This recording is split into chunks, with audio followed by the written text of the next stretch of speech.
Hello. Hey, Ryan, Hey, it is good to see you. I can't see you. Oh, well, let me see if I can't fix that. How's that? Very good. It's good to see you. Oh, it's so good to see you too. How are you feeling? Well, I'm good. I've lost my hands and I mean, it's been fast, Ryan. Oh, Teresa, that is very fast. Holy It, smokes. it's unfathomable, but I'm, yeah, I'm still hopeful. I love that you are, and I love that you haven't stopped doing the things that make you you, Teresa. I think that is a really important part, and it certainly it does me good to see you, pushing through. And oh man, was I alarmed when I got that message. I'm glad you're taking this path. It must be the best way to cope is to move through and move on and to, I, you know, I have my days, yeah. and I'm hoping your product might help me. But, honestly, I have to help others. You know, To get the word out and bring more awareness. Sure, and this is something that we can use. Maybe you want to edit in, but before we get into this too much, I did a post today on LinkedIn, and I reshared some work by Dr. Jazz Gill. I love him. We've been connected for a period of time, and he was always just coming with these very complex, emotional, mental health type situations, and bringing them down into infographics and ways for people to really understand it. And he did one yesterday on grief, Oh my God, that's and it wonderful. caught me. He has this diagram, and it's perfect. I think I lost my wife some time ago now to cancer, about 5 years ago, but it was a 10-year battle that we had, and our family had. And in this thing about grief, he hit this point perfectly, which is that grief doesn't really diminish and loss doesn't really diminish over time. It is this, let's say, this thing within your life. What you need to do is expand your life around it so it becomes a portion of who and what you are. But that really helps people understand why when you don't do some moving on, people can get really stuck because that Yeah. grief is all of their being. And it also helps us understand, after that, everybody's well-meaning people have shown up, but the casseroles are gone and the visits are reduced. And the people closest to you have heard all about your emotions and your stories. Yeah. um, the expectation is that really starts to fade. That's how you become socially reintegrated back into the world. If you talk about this too much, it's just uncomfortable. But the truth of it is, the only way for people to really do that is to give them some more things, or and they have to be ready for that life to expand. The expectation that the grief is shrinking is just not how it works. We carry loss with us. I Mhm. love that. I think that's actually accurate. Yeah. So what you're doing here is you're expanding that bubble, right? And I love that. I love that. Yeah. And Here's it. the interesting thing, and then we'll get started. I am a musician. Me I too. can't play any of my instruments anymore. What did you play? I have 12 guitars. When we're done, do I you have want a me grand piano, and I wrote and sang. can I show you something quick? Yeah, Take you yeah, for a yeah. little, you got to come with me for a second. All right. I So figured as this much. is my favorite little room in the lodge. Here.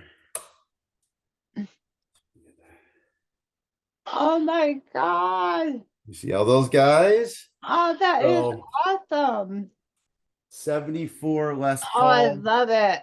Yeah, yeah, yeah, yeah. recorder, and a 73 Telly, Oh, wow, beautiful. 62 Ovation, Oh, that's beautiful. 62 Gretsch, the Joe Pass, first I ever played on stage, and then a lot of acoustics all the way back down to my Oh, dad's. I have a guild. Oh yeah, I nice. have a 50-year-old Brazilian rosewood guild. Oh yeah.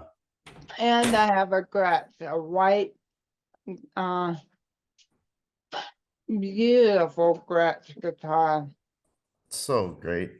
I can't play any of them, Yeah, I but imagine that would be the funny thing is I sent Dan Doctorow he's the founder of Target ALS. okay. Yeah.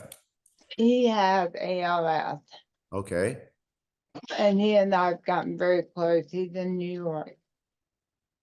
I sent him a song because he's in the hospital right now Mm. from Paul Simon called Seven Psalms.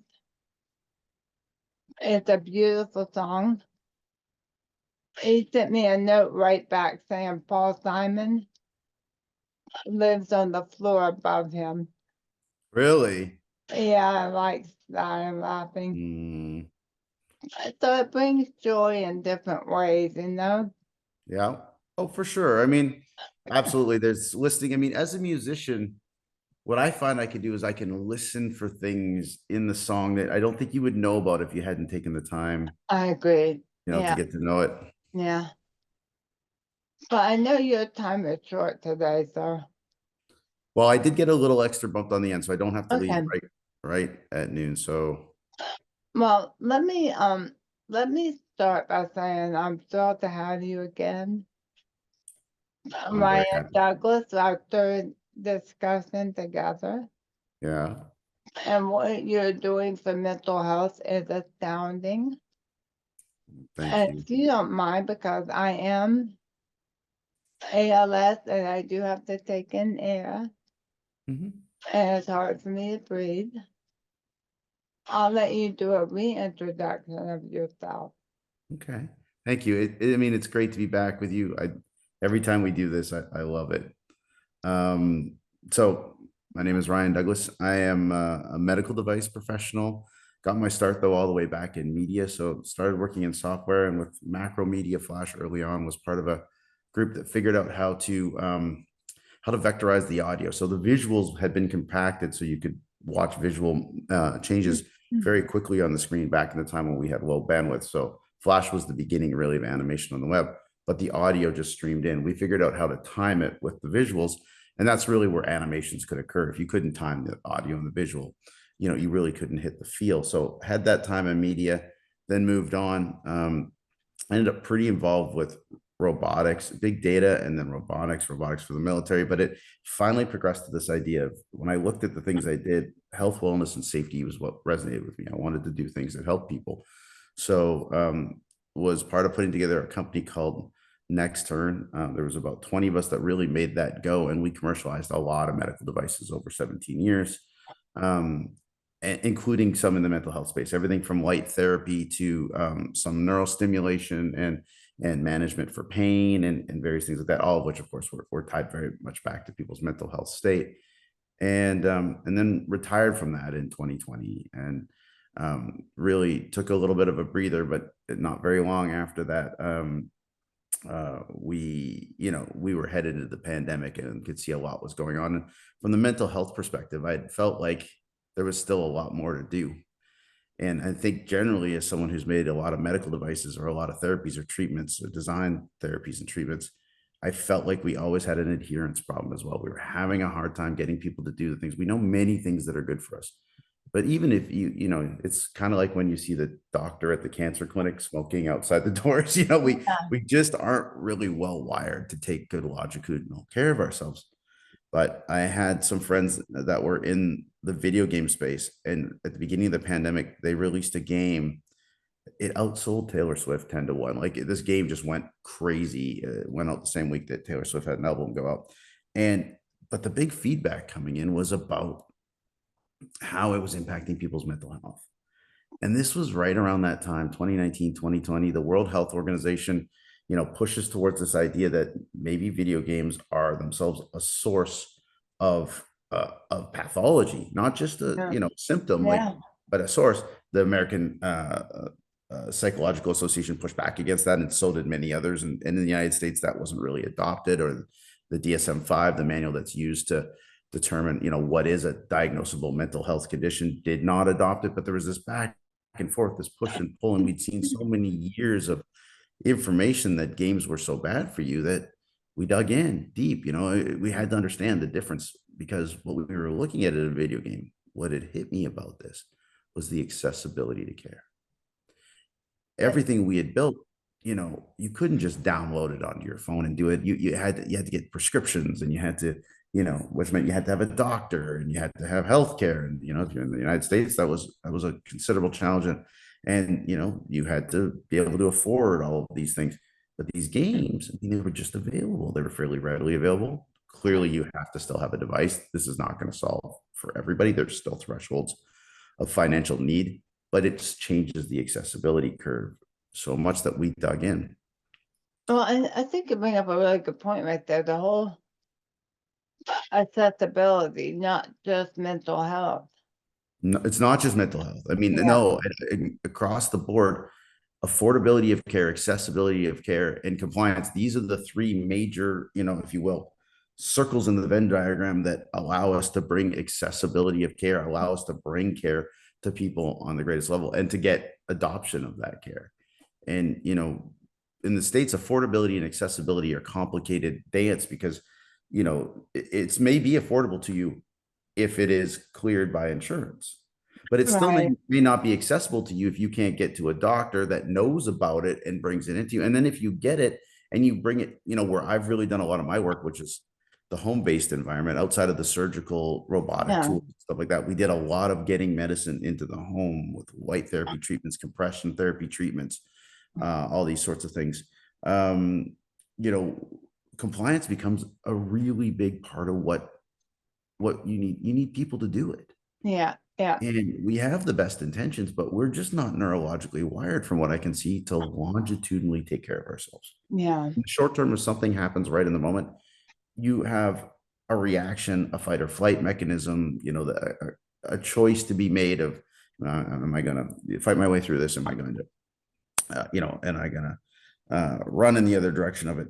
And then you pretty much settle back in, once the threat is gone, you settle back into, normal. But when you're looking at a longer term challenge or problem or issue, whether it's your weight or it's your mental health, or any one of these things that we deal with, we tend to actually sort of suppress it, put it on the back burner more than we tend to follow it. So this compelling nature of games, this way that you could be drawn in, at the beginning of this journey for me, I was like, this is an amazing therapy delivery mechanism. If you can get people to want to do things they otherwise didn't want to do, what a win in And the you put journey. together a team to actually really focus on this, right? Oh my God. I mean, yeah. I mean, the folks that showed up, I mean, from the medical side of things, Dr. Sam Brown, a world-renowned pediatric neurosurgeon, scientist, Dr. Lisa Marin, a psychologist who like built the psychology program at OHSU, Austin Peck, one of a physiologist who was one of the first doctors to ever commercialize a device. This in this case, it would have been like a treadmill with big screens around you that kind Oh, of did wow. Yeah. work on this. Dr. Anne-Marie Porter, who's her whole career has been writing on and measuring video games capability to help us. Dr. Justin Sitzma, with a philosophy of science, who was really our foil. He was always pushing back Mhm. in the other direction, having us push the research further. Um, yeah, Dr. Julia Scott, who she's just known for, she's all about brain science, and it takes all of these people to kind of, and then Dr. Len Hadelid is an MD, and he worked on the front lines of having clinics, and he did it in Canada, where he had to start up mental health clinics because he was just seeing so much need from the general practitioner Yeah. standpoint that so all of these folks and others as well. But that core team came in so hard and strong from that perspective. And the video game world showed up as well. I mean, if you look at who's designed on this game, and I mean, if you look at our chief product officer, right, it's Jeffrey Sang. He is legendary. 50 mobile titles out there. He's from did some of the original great titles That's like Iron amazing. Man. But he Yeah. also was really well known for learning how to build games for a new audience. So his big thing was that he figured out how to do mobile gaming for women. So Covet Fashion Design Home, which is now a multi-billion-dollar franchise that belongs to EA, that's all him. And so these amazing people showed up to bring their craft to what we were talking about. And in the midst of doing this work, we found this amazing And thing. doesn't it speak to the collaboration of diversity of talent that it takes Oh yeah, to it always capitalize on it? has, you know. Yeah. Even you look all the way back to light therapy, people are like, well, it's a light bulb in a box. What did it take? Oh my goodness. It took people that understood the eyes. It took people that Yeah. understood. Back then we were using fluorescence, so ballasts, which are very complicated to design. So amazing electrical engineers. And then you got folks that understand the brain. You got, folks that understand mental health. And we all had to Yeah. get in the room. That was really maybe the special part of what I liked about making these devices is that it is about assembling a group of experts, I'm trying to and do that with ALS. I mean, and I'm certain that's required. I mean, that's a very Yeah, complicated and it's very challenging thing to complicated. figure out. But yeah, keep going because Yeah, I so I love mean, where you're going. from the collaboration standpoint, or the thing I was saying is that this amazing thing. So we all got together and we're like, what a therapy delivery mechanism. And then we dug deep into the research and we did a bunch of like questioning of what was good and bad for you about games. And we got really deep into, what it was that was working in these games already in commercially viable video games, right? And that's when we discovered a couple of major things. One, a lot of the research that suggested that video gaming was bad for you had been sponsored in various ways by people that were looking to position it in certain ways. Now, that doesn't mean that there aren't things about video games that can be very bad for Right. you, but they weren't the traditional things that people thought. It wasn't the violence in the games necessarily, the content delivery stuff. It was actually more tied to the socialization and monetization of those games, where Skinner box loops were used in a way to compel especially vulnerable populations Mhm. to overspend, over engage in their time. And certainly if you had an addictive personality or you were in a state in your life where you could be overly drawn to something, some of those games, especially in the Yeah. free to play world that use those mechanics, could be a problem. But the game content itself, there was nothing in the play that was actually, bad for you. First person shooters were not going to turn you into a first person shooter. Matter of fact, interestingly enough, the data was showing us that when one of these drops, one of these big new games drops, sometimes the trends show that violence actually goes down in society during that time. Now, I'm not saying a shooter video game makes the world a safer place, but it doesn't make it a more dangerous place. That's so we I think started to see how. MIT came out with a study just recently, didn't they, on that? Yeah. So one of the best studies came out of Stanford recently. Like within the last year, Stanford looked at the 82 studies that had been previously used to kind of point video games and violence together. And they arrived at this idea. They completely debunked it. They're just like, it's not Yeah. there. Now, and sometimes it was how they had measured violence too. Like they would say, look, while you're playing this video game, did your brain look more aggressive? Maybe because you're doing something, but Yeah. that doesn't translate into you being a more violent person, right? And so when they studied more deeply about what does it mean to translate from this fantasy world where you play, in this first person shooter environment, does that translate into you becoming one or wanting to be one or thinking that it's okay or even becoming more numb to the idea of harming other Yeah. people? No, not at all. When they redesigned the studies and gave people like the actual ability to, to give someone a little electric shock or after Mhm. they'd played a game or to put their arm in ice or something, and the guy that just played the game or the woman that just played the game, they got to choose, they didn't see any diminished Yeah. empathy at all. But we did Interesting. see something amazing. We saw two amazing things. The first thing is we saw that these action video games were some of the most therapeutic, totally accidentally, right? And so that was something we had to look at, and go, what do we got here? Right. What's happening here? And then the big thing revealed ourselves. The games weren't just a therapy delivery mechanism, they Yeah. were therapeutic.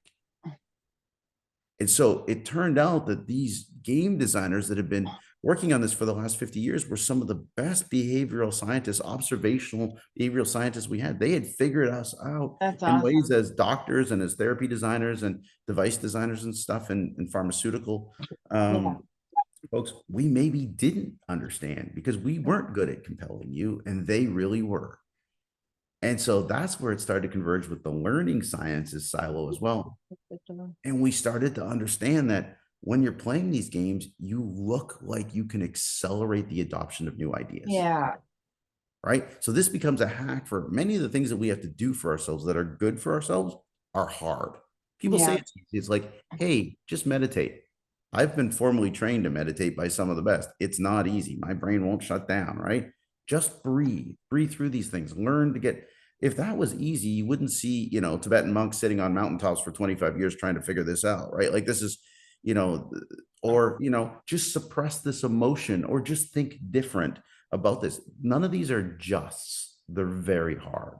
And so if we can accelerate that learning environment for you and the adoption of a new response to a stimulus, then we're really onto something. And that's what those games were already doing, all the way back from the Tetris effect, Mhm. where and the data, like the Tetris study was, Teresa, was really amazing. We're talking about this particular case. They took folks that had been in a car accident, and while they weren't particularly harmed, but they were in the hospital and they had to fill out the forms about what happened. The control Yeah. group just filled out the forms, is what happened. The experimental group played 20 minutes of Tetris and then filled out the forms. And while they played the Tetris, they thought about that accident they'd been in. And they had a 62% less incidence rate of post-traumatic stress disorder. Uh-uh. 62%. That's And mental, amazing. yeah, and you know this in health across the board. This is whether you're talking cancer care, but Yeah. mental health, this is really true. Nothing happens at the 62% rate. Drugs get cleared if they make a 10-15% improvement in population.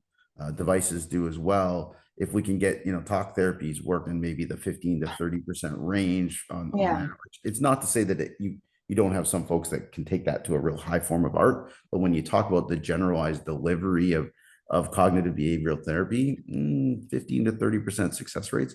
So some of these success rates were just out of this world, and that really drove the team forward.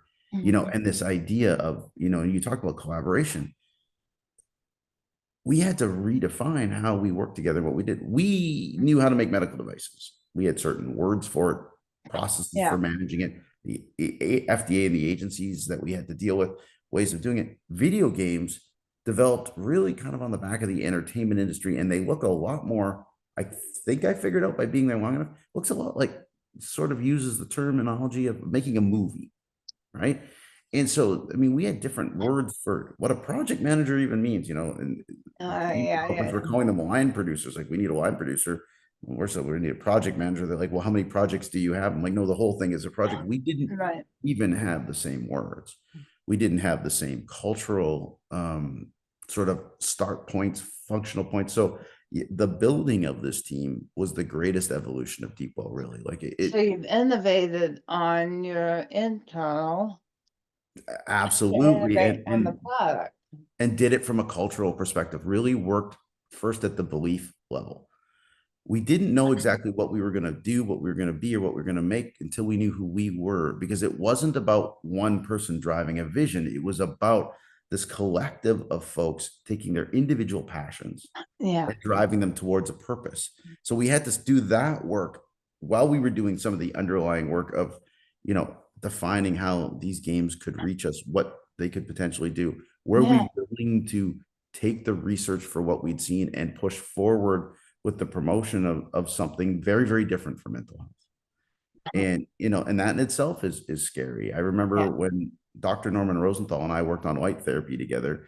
I mean, both of us, I think, for a while wondered if our career was going in the wrong direction as a net result. That when we first brought that out, there was a lot of skepticism, there was a Uh, lot of pushback, and and I think we've experienced, and you kind of watch that on on LinkedIn, when that there's a lot of people that when we put these things out there, they're revelations for what they've already experienced. They played a commercial video yeah. game, they feel great, and they're really gratified to see it legitimized.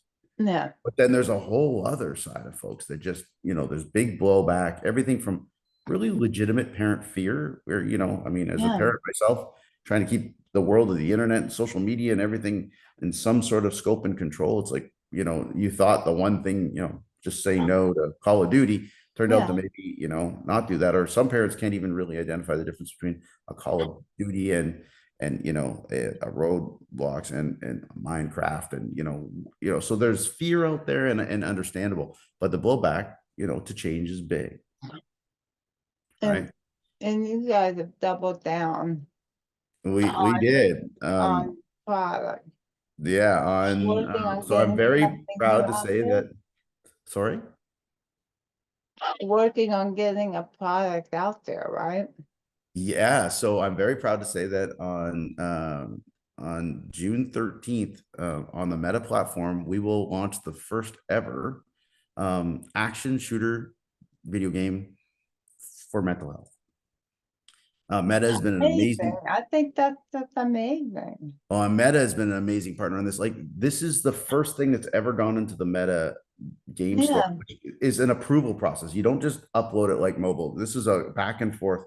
This is the first thing that's Well, you ever don't gone. think about an action shooter, it it seems like it would be the opposite, but it's not. No, it's very counterintuitive, right? And so, you know, Meta has been amazing, you know, because there's never been anything that was for your health. Or they have health apps. They have an app store and an app lab, but this the game tab is about play, true play. And so we have this, you know, integrative approach. It has a very brand new mechanic in it that utilizes toning, but that's not the only thing. It's got these extrinsic sort of things like the breath mechanic that's built into it. It also Yeah. has a bunch of intrinsic um uh game mechanics that you may not know why they're working or they're working, but you know, we've got motion constructs, and we really have those are tied to a set of visual spatial interference kind of things. And that's what where the action games are really important. We got to get you having a good time and playing, you know, and having fun. You might go into that thing knowing that you've got mental health concerns, but 30 seconds in, if you're not engaged in playing, then we can't kick the mechanisms in place, right? Okay. Yeah. You know, and so and that's what's really interesting about an action shooter or these games is it's the attention economy that you can demand. If I want your attention right now, if you and I are together, right? If I was to throw something towards you, that's going to get your attention much more than, you know, I hand you a puzzle and say, solve this, right? Yeah. So I want you in the here and now, and I want to bring you into the present. And I want to get that dopaminergic state up and running to the place that you might then be more open to adopting and learning from new ideas that are tied back to your achievement or tied back to the physical work that you're doing in that moment. Yeah. You can't beat something that has that level of motion to it. So that's Does what the product have a name? it does. It's called Zengence.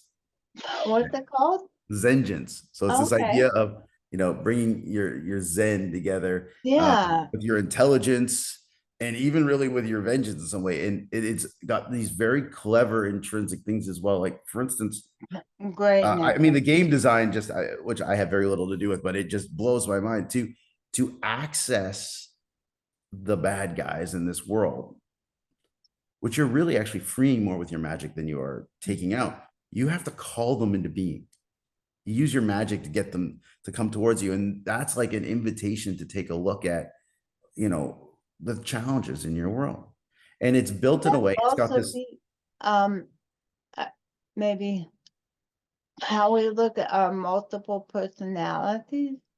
interesting, you know, that's not I think that's an interesting way of looking at it, because we do have, I don't think you mean the pathological idea, but No, the idea that no. there's a lot of Yeah, different. the voices that I had. That's right. Yeah. I mean, absolutely. That, you know, the game really looks at these things that we know video games are very good at. So motion constructs, you know, getting you moving is really important when you're in a stressful situation. It can really just, those endorphins can really lower you Yeah. down. So there was parts of the game that were really built on relief of the moment. And then there's parts of the game that are built on resilience and really changing, you know, where you would go over time outside of the game with a, you know, in a very realistic stressful situation. Mhm. So, you know, I and we look at that through motion constructs, we look at that through social constructs. So there's going to be a community that we've been working on, that there's a place for you to come and talk about your reality and better understand the game. And, you know, we've got this visual spatial interference. This is the idea that something's coming at you in a way that we can cut that chatter, that secondary talk down in your head, so we get you Yeah. in a very pure state. Then we got a biofeedback mechanism in there Oh, that's and really that brings a cool. really cool part of it. It takes getting used to it. People are calling this a very novel mechanic, because you don't have to do it this way in the game, but you can use your breath to control your magic and to become more powerful. You do that through this really cool mechanism that we came up with, which is toning. So the toning, what the big revelation we had, that it's not a super revelation, but ended up making this really accessible, is that you can only make a humming tone or most tones on the breath out. Mm. If you try to do that on the breath in, you can't make the sound. And so we didn't have to put in a complicated piece of hardware, something like that. We just had to ask you to make noises in certain patterns, and we could start to set your breath rate.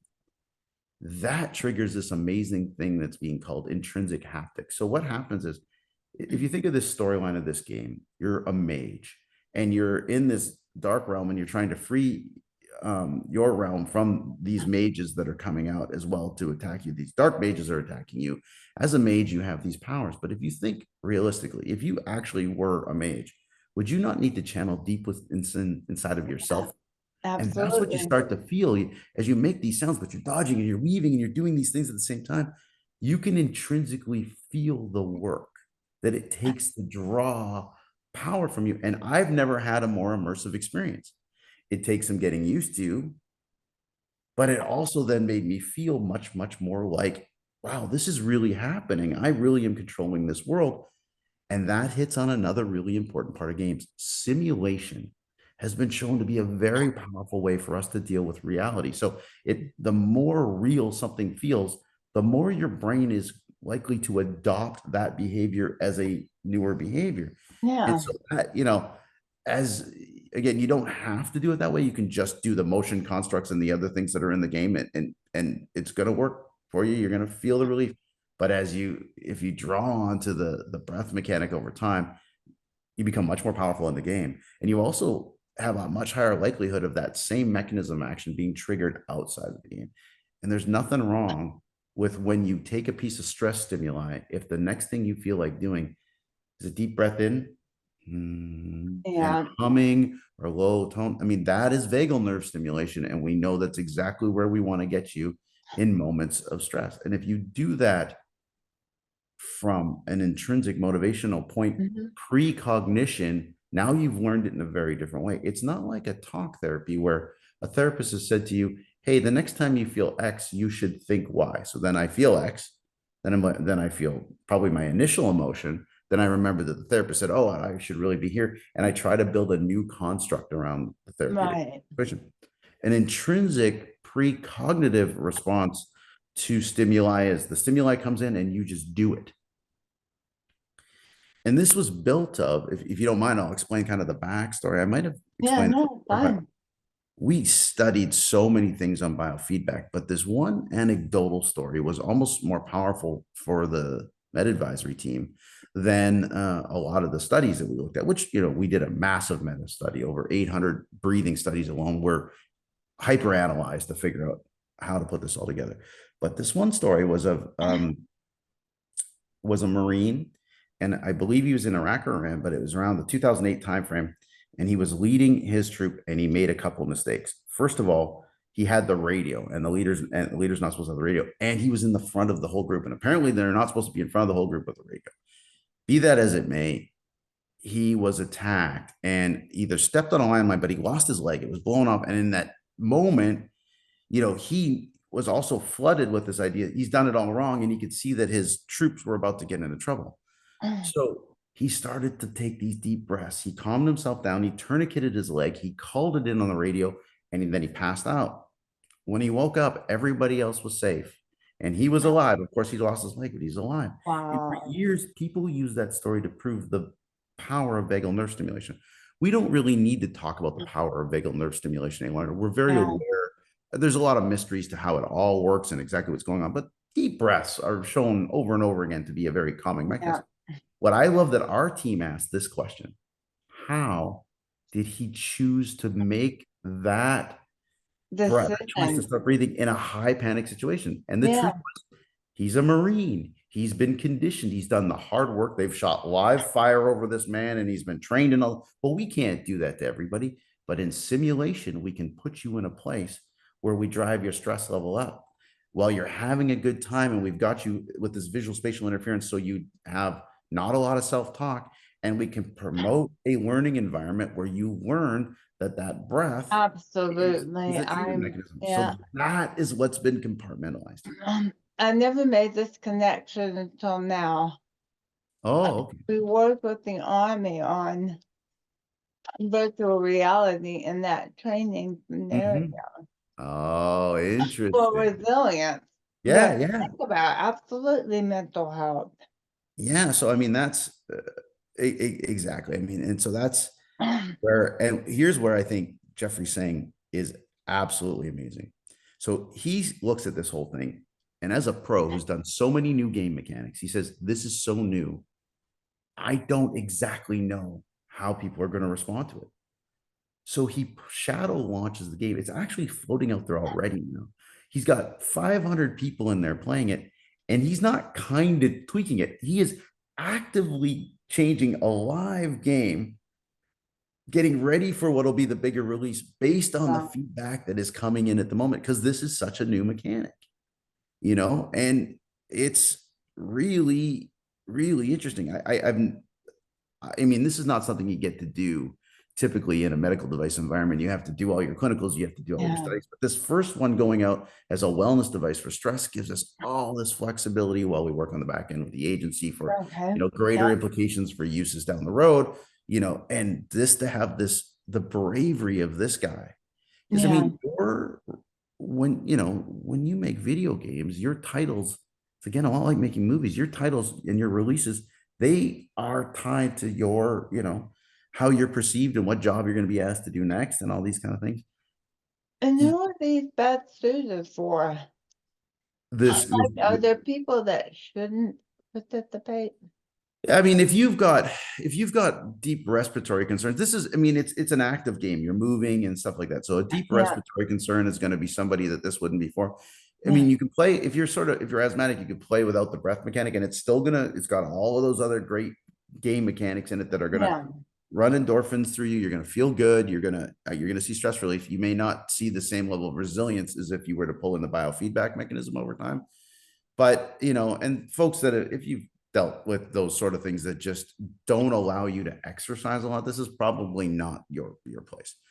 Now we do have a mobile version that we're looking at releasing at some point okay, that would be much more sit down. You just put your headset on. Again, the beauty of it is the only piece of equipment you need other than your phone is a headphones with a microphone, you know?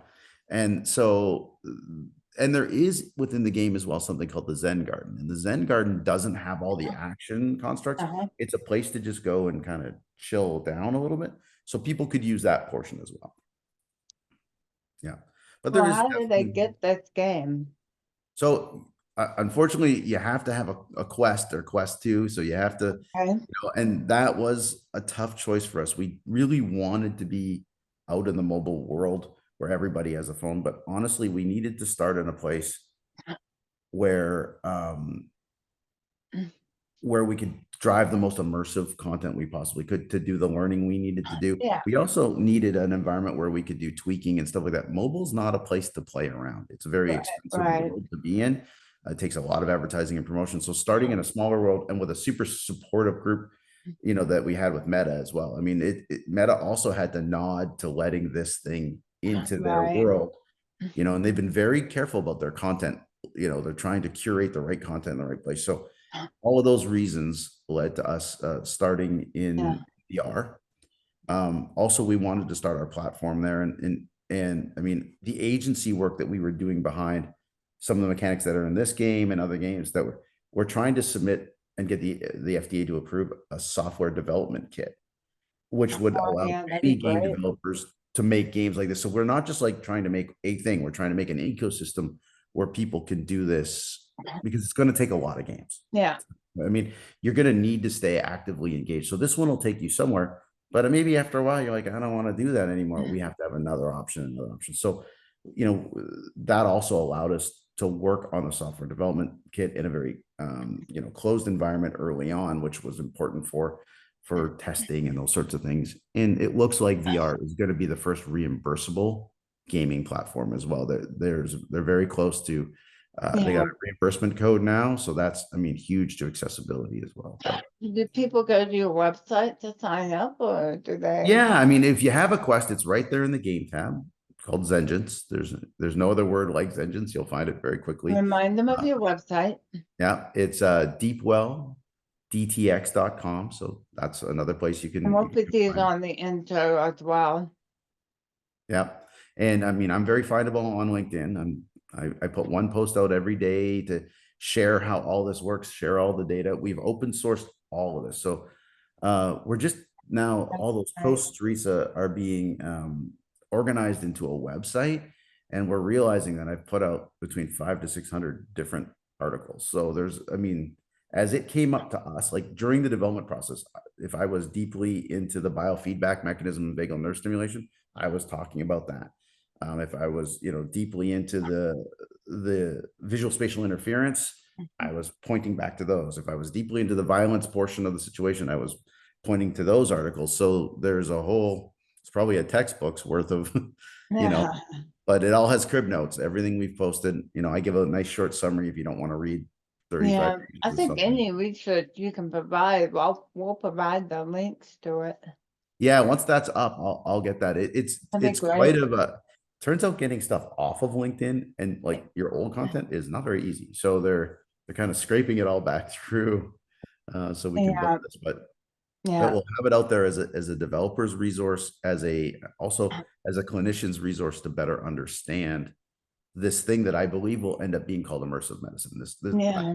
I think we're standing on the precipice of media being used, and specifically gaming is a great aspect, as a companion to many other medical devices and even pharmaceuticals as well. I think you're going to see that dosages of drugs, in certain cases this is already happening. DeepWell's not doing this, but there are other companies right now that are working on, if you play this game, you might need less of this drug, Yeah. or these allow, they balance you out one another. And I certainly think we're going to see that more in other medical devices as well. DeepWell's been approached several times already to look at other folks that have digital therapeutics or other medical devices that are having maybe challenges with compliance or aren't getting all of the therapeutic response they were looking for, or the adherence they want. And so I think you're going to see this become a very intrinsic part of medicine over time. Are you still inviting collaborators? Absolutely. Right now, I mean, what Jeffrey's really doing this right now. Check this out. I think this is amazing. We've had some people that have come, they've got into the game, they're playing and they're helping evolving it so much that our players are going to end up, some of them listed in the credits of the game, because they are that involved with the evolution of this mechanic. And Absolutely. so we're always looking for people to help. We can't always, sometimes we get a lot of inquiries even in a week, Yeah. and we can't funnel everybody into a meaningful place right at one time. But absolutely, and we certainly keep track of everybody who wants to collaborate too. The thing about getting a product out, and this is you've got to get kind of hyper focused for a period of time too. So we really are in that get this one out Yeah. stage. So right now, the collaboration we need people to play and give us the feedback, positive, negative, just be part of this evolution of these new mechanics, so we can get them as right as possible for people. We're going to try to bring as many people to you as we can. Thank you very much. Our time is almost up. Is there anything else you want to share before we end? I want to share how happy I am to see you again, how much I love I'm talking with you. thrilled to be here with you. I love our discussion. I just, I think all the way back to our first talk, and I just read your book, and I was inspired by that one. I mean, this has been a very difficult journey you're on, Teresa, and the I way just, that you're yeah, approaching just this. to tell people, at that point in time, I had just finished hiking the Camino de Santiago. Yeah, you had I no mean, vision for so this coming. how fast our world can change. Yeah, and that's what, and that mental resilience that you've brought to it. This is what I was talking about is, you know, you've changed with it instead of pushed against it. You push against your disease. I see that, and you've got hope, and I think that's amazing. And you're pushing towards getting better, and that's, but you're also not waiting to be better. You're still doing what I you do. can't wait. Yeah, and wow, I'm pretty amazed by it, and pretty honored to be with you here. Thank you for. Well, the feeling is mutual, Ryan. I love your work, and we're going to keep up with you. Thank you so much for that. So let me know how it goes. For all of our followers, thank you for joining us. We'll have all the links in the bio. And you can reach out to me, but we'll also have Ryan's contact info. Thank you, Ryan, and we'll conclude our session.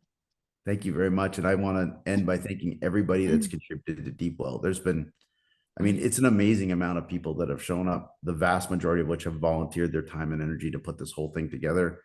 Don't people want to help? I mean, I'm finding that Oh, I have had an outpouring of support. They want to help.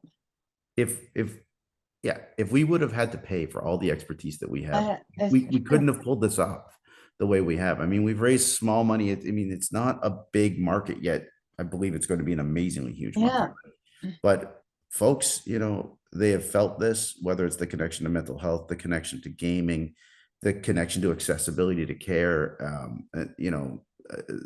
So we've had just an amazing outpouring of help, and we're so lucky to work with the people we work with. So, and they have not stopped. It's been 3+ we thought we were going to get this done in a year, 3+ years of banging through it, and now here we're going to have this first thing out on the 13th, and I'm so excited for the team and for us to have this in the world and have it be the stepping stone to what comes next. Keep up the wonderful work, and thank you again.